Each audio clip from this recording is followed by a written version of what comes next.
el efecto de lo que comemos, desayunamos, comida o cena. ¿Sí sabían ustedes que la dieta del mexicano promedio está bombardeada, sus células, por 25 kilogramos de químicos anualmente? Y las células pues no saben qué hacer con esos químicos, como con otros productos que sí, o otros nutrientes que sí los pueden utilizar. Al no saber qué es lo que tiene que hacer la célula, sucede que se queda intoxicada la célula porque se quedan este, ese, esos químicos dentro de la célula, y acuérdense que la célula es un ente vivo, tiene que tomar agua, alimentarse y también ir al baño. Entonces el problema es que se intoxica la célula y entonces empezamos a tener problemas. Otro de los problemas que tenemos es que el horno de microondas le quita el 70% de los nutrientes a lo que nosotros comamos. De hecho, en la casa de ustedes, desde hace 2 años y medio, no usamos horno de microondas. Y luego los alimentos procesados, que son muchas veces químicos, pesticidas, colorantes, hormonas, todo ese tipo de cosas, ¿no? Y luego alimentos genéticamente modificados, luego los conservadores, los llenadores, los mezcladores, herbicidas, pesticidas y químicos.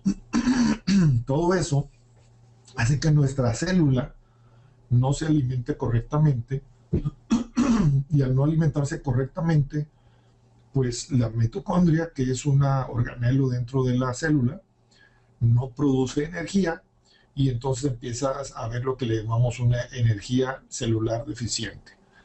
Y la mitocondria, perdón, la mitocondria es la planta de energía de la célula.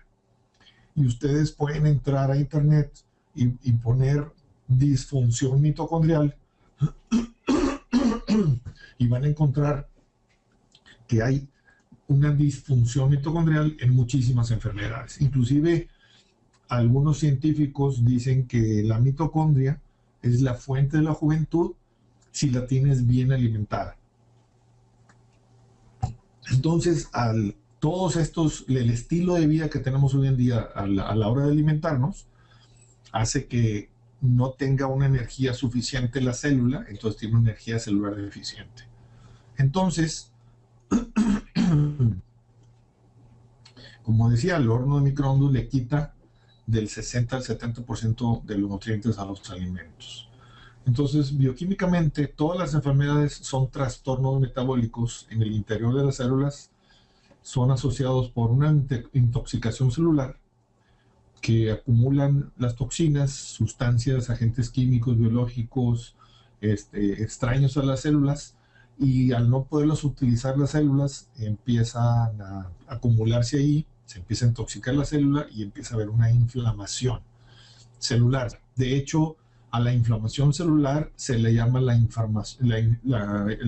enfermedad silenciosa.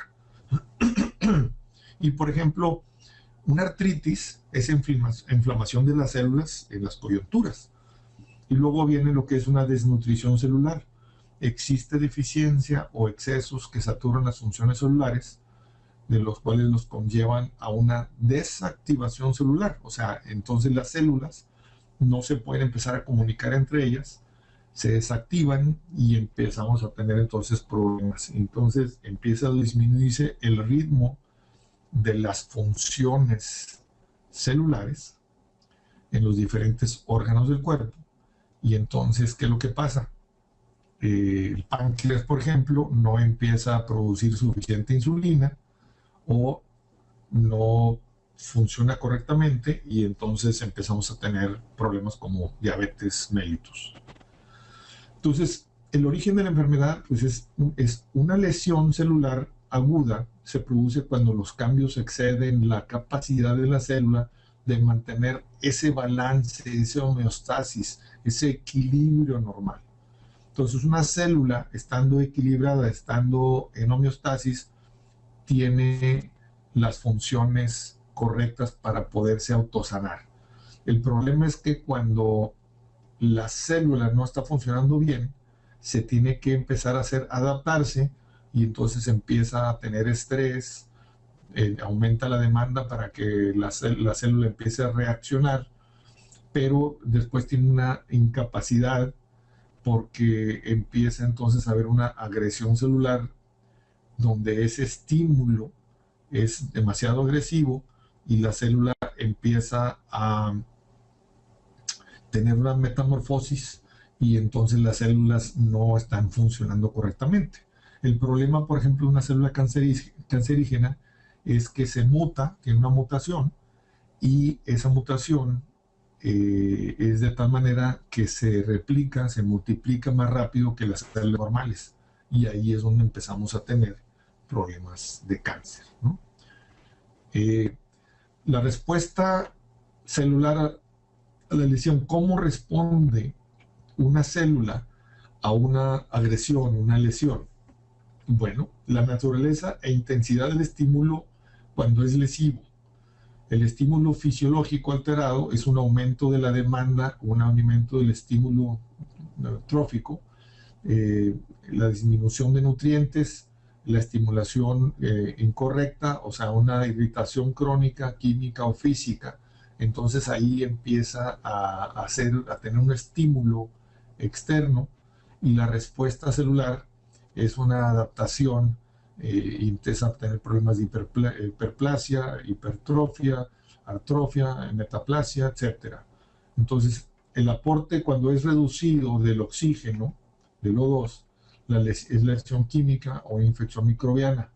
Entonces, ¿qué pasa? Cuando es aguda y la célula se empieza a autolimitar, cuando es progresiva y es grave, incluyendo un daño a nuestro ADN, es cuando empezamos a tener una lesión ya mayor.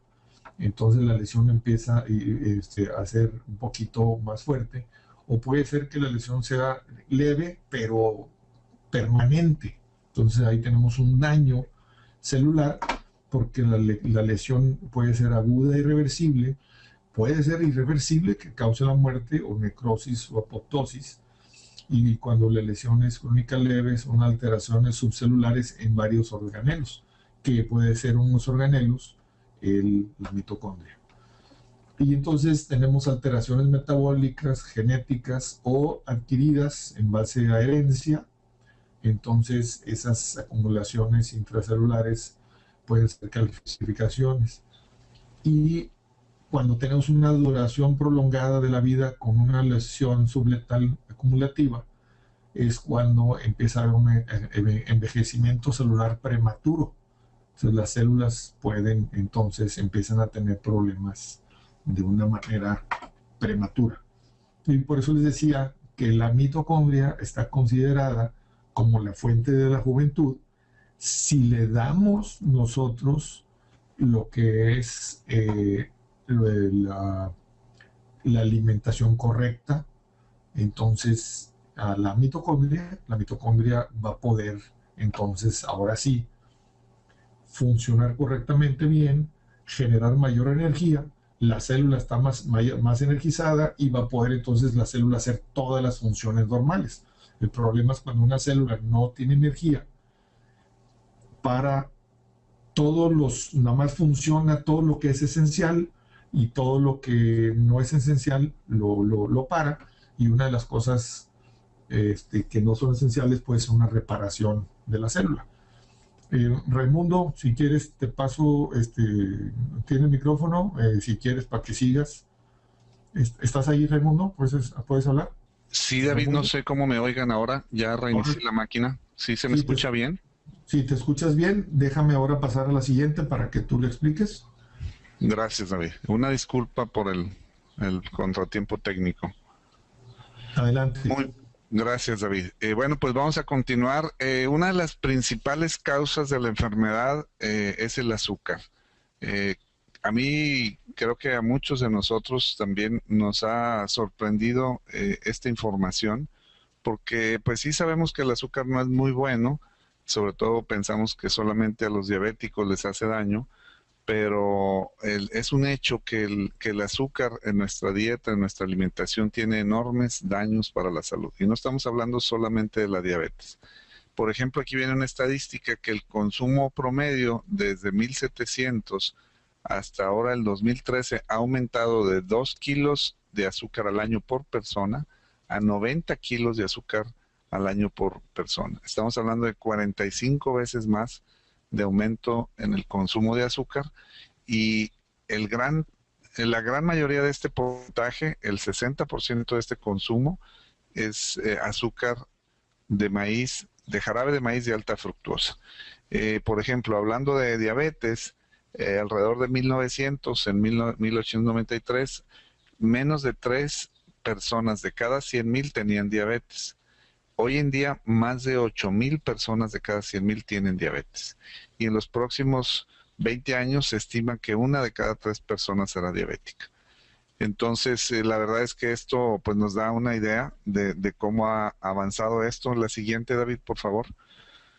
Estamos hablando de pues ahora sí que una pandemia de la diabetes. Si vemos la revista Selecciones del Reader's Digest de marzo del 2013, aquí está la portada. Ahí dice: mídete con el azúcar. Impide que dañe tu salud. La clave es reducir al mínimo su consumo. Y ya en el interior, en el artículo, dice lo siguiente: esta sustancia dulce es tan dañina para la salud que algunos expertos exigen que se le regule como si fuera una droga. Y también pregunta: ¿es el azúcar más nociva que la cocaína? Y dice que según un artículo publicado en la revista Nature en 2012, es una sustancia tóxica que debería regularse como el tabaco y el alcohol.